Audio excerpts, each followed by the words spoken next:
ಕೈ ಬಿಡೇನು, ಕೈ ಬಿಡೇನು, ಆ ಮಾತು ಹೇಳಿದ ತಾ ಹೇಳಿದ ನಲ್ಲವೇ. ನಾ ಕೈ ಬಿಡೇನು, ನಾ ಕೈ ಬಿಡೇನು, ಆ ಮಾತು ಹೇಳಿದ ತಾ ಹೇಳಿದ ನಲ್ಲವೇ. ಯೇಸು ಕೈ ಬಿಡನು ದೈನಂದಿನ ಸತ್ಯವೇದ ಅಧ್ಯಯನಕ್ಕೆ ನಿಮ್ಮೆಲ್ಲರನ್ನು ಆಹ್ವಾನಿಸುತ್ತೇನೆ. ಇಂದು ನಾವು ಆದಿಕಾಂಡ 37ನೇ ಅಧ್ಯಾಯ 18ರಿಂದ 25ನೇ ವಚನವನ್ನ ನಾವು ಧ್ಯಾನ ಮಾಡಲಿದ್ದೇವೆ. ಓದ್ಕೊಳ್ಳೋಣವಾ? ಅಗೋ ಆ ಕನಸಿನವನು ಬರ್ತಾ ಇದ್ದಾನೆ ಎಂಬುದಾಗಿ ಅಣ್ಣಂದಿರು ಹೇಳುವಂತ ವಿಷಯ. ಅವರು ಅವನನ್ನ ದೂರದಿಂದ ನೋಡಿ ಅವನು ತಮ್ಮ ಬಳಿಗೆ ಬರುವಷ್ಟರೊಳಗೆ ಅವನನ್ನು ಕೊಲ್ಲುವುದಕ್ಕೆ ಒಳಸಂಚು ಮಾಡಿಕೊಂಡರು. ಅವರು ಒಬ್ಬರಿಗೊಬ್ಬರು, ಅಗೋ ಆ ಕನಸಿನವನು ಬರುತ್ತಾನೆ, ನಾವು ಅವನನ್ನು ಕೊಂದು ಆ ಗುಂಡಿಗಳಲ್ಲಿ ಒಂದರೊಳಗೆ ಹಾಕಿ ದುಷ್ಟ ಮೃಗವು ಅವನನ್ನು ತಿಂದು ಬಿಟ್ಟಿತ್ತೆಂದು ಹೇಳೋಣ, ಬನ್ನಿ, ಆಗ ಅವನ ಕನಸುಗಳು ಏನಾಗುವವೋ ನೋಡೋಣ ಎಂದು ಮಾತಾಡಿಕೊಂಡ್ರು. ರೂಬೇನನು ಈ ಮಾತನ್ನು ಕೇಳಿ, ನಾವು ಅವನ ಪ್ರಾಣವನ್ನು ತೆಗೆಯಬಾರದು ಎಂದು ಹೇಳಿ ಅವನನ್ನು ಅವರ ಕೈಗೆ ತಪ್ಪಿಸಿದನು. ರೂಬೇನನು ಅವನನ್ನು ಅವರ ಕೈಯಿಂದ ತಪ್ಪಿಸಿ ತಂದೆಗೆ ತಿರುಗಿ ಒಪ್ಪಿಸಬೇಕೆಂದು ಅವರಿಗೆ ಪ್ರಾಣಹತ್ಯೆ ಮಾಡಬೇಡ್ರಿ, ಅವನನ್ನು ಕಾಡಿನಲ್ಲಿರುವ ಆ ಗುಂಡಿಯೊಳಗೆ ಹಾಕಬಹುದು, ಅವನ ಮೇಲೆ ಕೈ ಹಾಕಬೇಡ್ರಿ ಎಂದು ಹೇಳಿದನು. ಯೋಸೇಫನು ತನ್ನ ಅಣ್ಣಂದಿರ ಹತ್ತಿರಕ್ಕೆ ಬಂದಾಗ ಅವರು ಅವನ ಮೇಲಿದ್ದ ನಿಲುವಂಗಿಯನ್ನು ತೆಗೆದುಬಿಟ್ಟು ಅವನನ್ನು ಹಿಡಿದು ಆ ಗುಂಡಿಯೊಳಗೆ ಹಾಕಿದರು. ಆ ಗುಂಡಿ ನೀರಿಲ್ಲದೆ ಬರಿದಾಗಿತ್ತು. ಆಮೇಲೆ ಅವರು ಊಟಕ್ಕೆ ಕೂತುಕೊಂಡ್ರು. ಅಷ್ಟರಲ್ಲಿ ಅವರು ಕಣ್ಣೆತ್ತಿ ನೋಡಿ ಇಷ್ಮಾಯೇಲರ ಗುಂಪು ಒಂಟೆಗಳ ಮೇಲೆ ಹಾಲು, ಮಡ್ಡಿ, ಸುಗಂಧ ತೈಲ, ರಕ್ತಬೋಳ ಇವುಗಳನ್ನು ಹೇರಿಕೊಂಡು ಗಿಲ್ಯಾದಿನಿಂದ ಐಗುಪ್ತ ದೇಶಕ್ಕೆ ಪ್ರಯಾಣ ಮಾಡುತ್ತಾ ಬರುವುದನ್ನು ಕಂಡರು. ಸರಿ, ಇವಾಗ ನೋಡ್ರಿ, ಇಲ್ಲಿ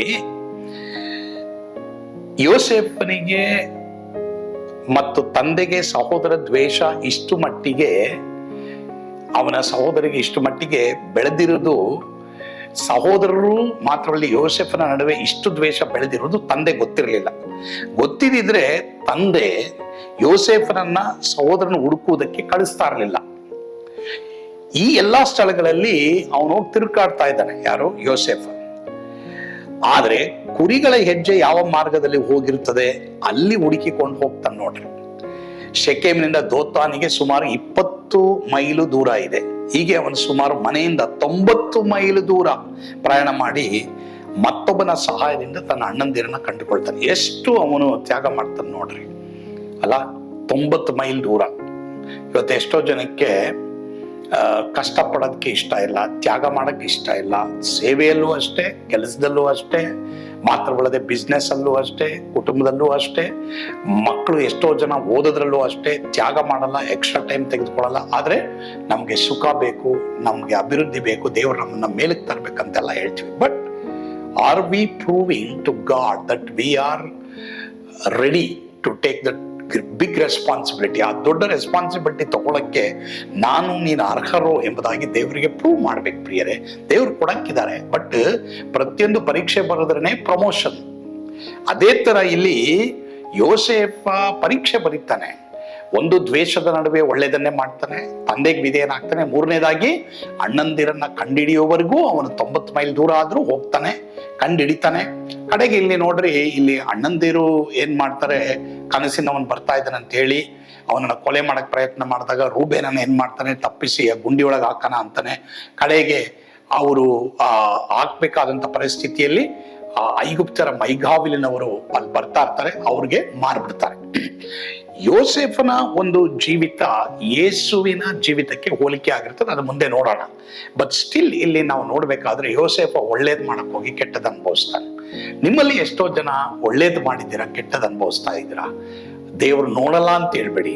17 ವರ್ಷ ಆದ್ಮೇಲೆ ಯೋಸೇಫನ್ ಮಾಡಿದಂತ ಒಳ್ಳೇದಕ್ಕೆ ಪ್ರತಿಫಲ ಕೊಟ್ಟಂತ ದೇವರು ಕೆಲವು ದಿನಗಳಾಗ್ಬೋದು, ಕೆಲವು ವರ್ಷಗಳಾಗ್ಬೋದು, ನೀನೇನು ಒಳ್ಳೇದು ಯಾರಿಗ್ ಮಾಡಿದ್ಯೋ ಅದಕ್ಕೆ ಪ್ರತಿಫಲ ಬಂದೇ ಬರುತ್ತೆ. ಕೆಟ್ಟದಂತೂ ನಿನ್ಗಿರಲ್ಲ. ಒಳ್ಳೇದಕ್ಕೆ ಪ್ರತಿಫಲ ಕಾಲ ಮೀರಿದ್ರೂ ಸಿಕ್ಕೇ ಸಿಗುತ್ತೆ. ಸರಿನಾ? ಆದ್ರಿಂದ ಒಳ್ಳೇದನ್ನ ಮಾಡದೇ ಇರಬಾರ್ದು, ಒಳ್ಳೇದನ್ನ ಮಾಡಲೇಬೇಕು ನಾವು. ಎಷ್ಟೋ ಜನ ನಾನು ಒಳ್ಳೇದು ಮಾಡಿದ್ದೀನಿ, ನಾನು ಕೆಟ್ಟದೇ ಆಗಿದೆ, ಇವ್ರು ಕೆಟ್ಟದೇ ಮಾಡಿದ್ದಾರೆ. ಭಯ ಪಡಬೇಡಿ.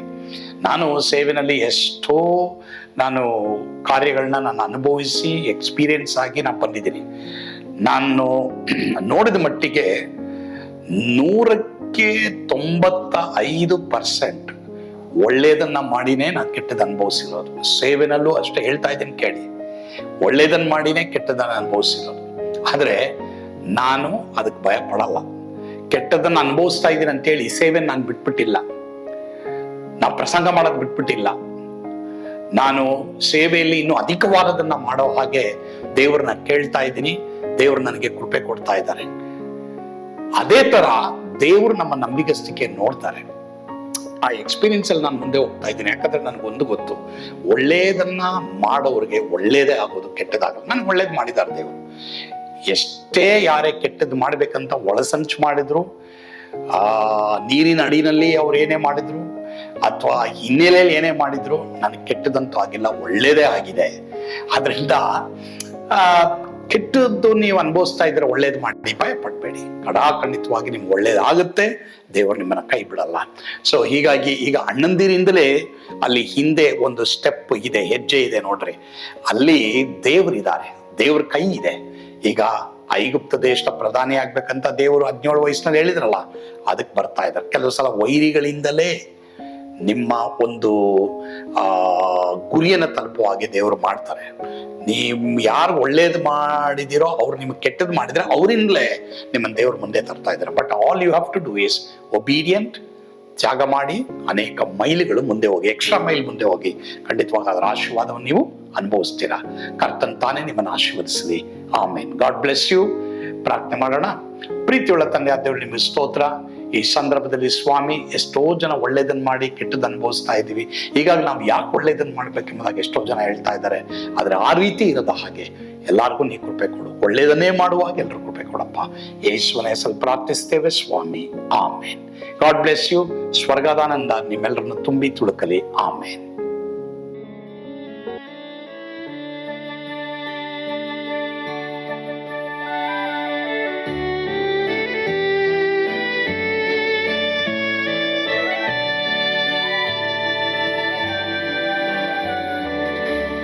ಎಂತ ಅದ್ಭುತವಾದ ದಿನ, ನಾನೆಂದಿಗೂ ಮರೆಯೇನು.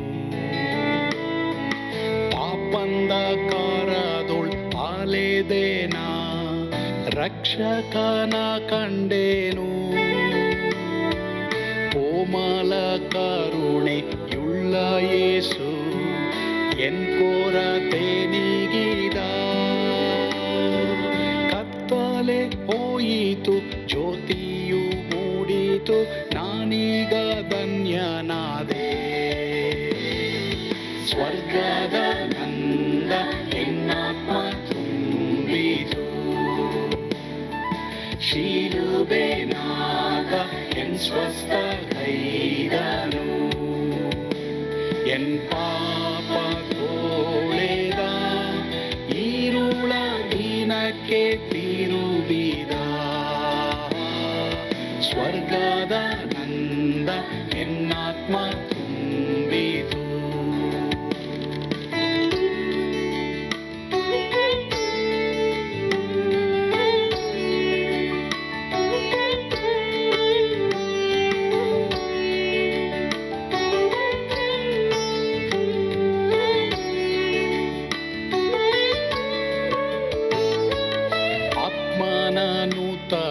ಜನ್ಮದಿಂದ ದೇವಪುತ್ರನಾದೇನು, ನೀತಿ ನಿರ್ಣಯವ ಹೊಂದಿದೇನು, ಭಾಗ್ಯವಂತನಾದೇನು. ಪಾಪಾತ್ಮನಾಗಿ ನಾ ಬಂದಾಗಲೇ ಆಶೀರ್ವಾದ ಸಿಕ್ಕಿತು. ಕೃಪೆಯ ಮೂಲವೇ ರಕ್ಷಣೆ ಹೊಂದಿದೆ, ಸುನಾಮ ಕೊಂಡಾಡುವೆ. ಸ್ವರ್ಗದ ನಂದ ಎನ್ನಾತ್ಮ ತುಂಬಿತು, ಶಿಲುಬೆನಾಗ ಎನ್ ಸ್ವಸ್ಥ ಕೈದನು. ಎನ್ ಪಾಪ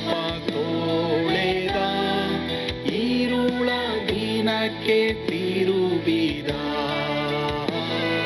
ಸ್ವರ್ಗದ ನಂದ ಎನ್ನಾತ್ಮ ತುಂಬಿತು.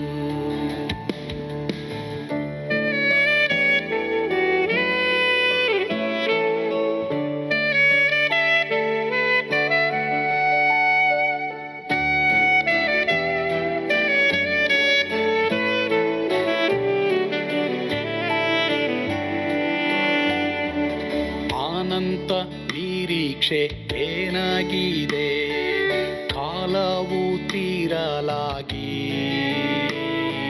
ಸ್ವರ್ಗದ ಭವ್ಯ ಪೀಡಾರದಲ್ಲಿ ನಿತ್ಯವಾಗಿ ಇರುವೆ. ಶಿಲುಬೆ ನನಗೆ ಆಶ್ರಯವೇ, ನಂಬಿಕೆಗಾಧಾರವೇ. ನಿತ್ಯ ಐಶ್ವರ್ಯವ ದಿವ್ಯಾಶೀರ್ವಾದವ ಕರ್ತ ಇವನೇ ನಗೆ.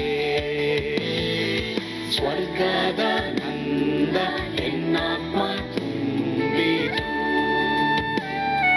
ಶಿಲುಬೆ ನಾದ ಎನ್ ಸ್ವಸ್ಥ ಗೈದನು. ಎನ್